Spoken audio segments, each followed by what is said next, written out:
Hi, welcome to my YouTube channel, Enrique Bulak. Today is January 13, 2024.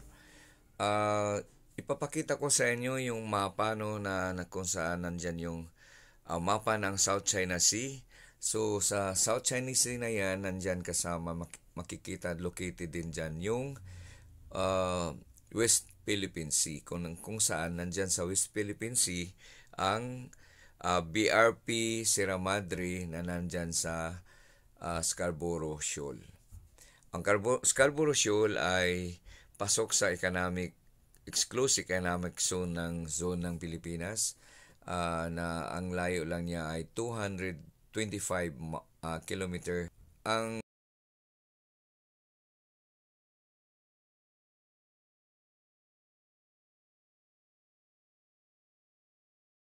sa UNCLOS, pasok sa teritoryo mo, exclusive economic zone mo yan kapag ang pinakamalayo mo doon sa acknowledged na territorial jurisdiction mo ay 200 nautical miles. Kung yun ang Scarborough ay 150 miles lang, so pasok na pasok sa economic zone ng Pilipinas.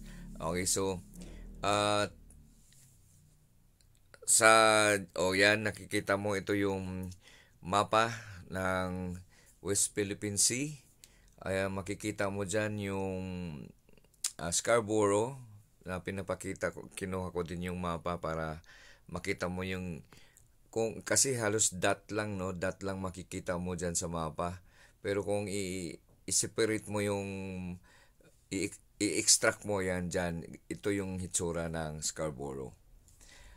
Okay, so kaya makikita mo kung bakit talagang ipinaglaban ng Pilipinas at talaga namang ina-award sa atin yung kasi yung nagkaroon nga ng dispute yan. So the Philippine government decided to bring it to the permanent arbitration o court or permanent court of arbitration, yung kaya yung UNCLOS nagde-decide na base sa sinasubmit nating mga support na ito'y atin, ito's being awarded to us na tama sa yung West Philippine Sea ay talagang under our EEZ.